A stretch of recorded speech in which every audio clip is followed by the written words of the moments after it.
Nze Kanoonya Juma omulangira ow'ebukerekere. Kino kyafaayo. Bazzukulu b'omutaka Ndugwa e Katende Mawokota abakojja nga ab'olugave mbasaba ku matu muntegera agatawulira vvumbe.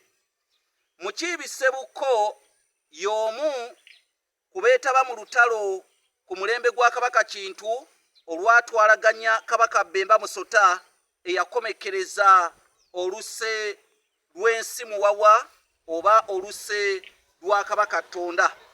Wabula kino ekyafaayo ab'olugave njagala mukiwulirize. Mukiibi olw'okuba nti yali mulwanyi muzira Namige, bw'atyo bwe bawangula Bemba Musota, Kintu n'atuuzibwa ku Bwakabaka bw'ensi Buganda.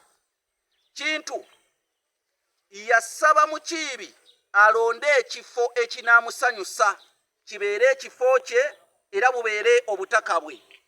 Wabula ne Mukiibi ekifo ekyasinga omumusanyusa ng'olutalo lwa Bemba Musota luwedde, kye kifo kye bayita Kapeeka.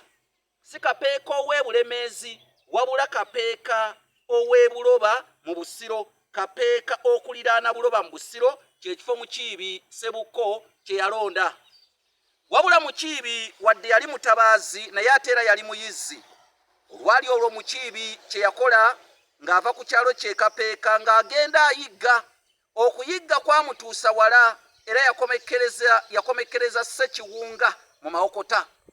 Kaakati ku Ssekiwunga awo ate waamusanyusa nnyo okusinga e Kapeeka.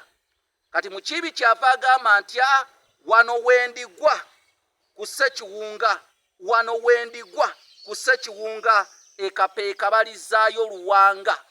Mu bigambo ndigwa mwe mwava erinnya Ndugwa.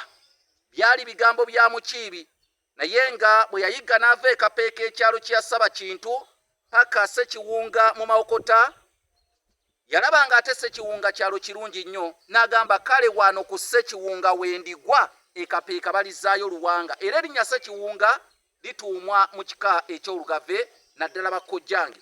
Bassebo ne bannyabo, nze Kanoonya Juma omulangira w'ebukerekere, ntumiddeko ku mukadde wange ate kojjange amanyiddwa nga Sekalegga, asinziira eyo Buddu, kojjange Sekalegga John Baptist, ate netumira ne kojjange Mukiibi Migadde naye wa lugave, ate netumira ne kojjange Reverend Father, ne kojjange Father Godfrey Katose Mwogerere eka mu Kyawo ate Mmalanga.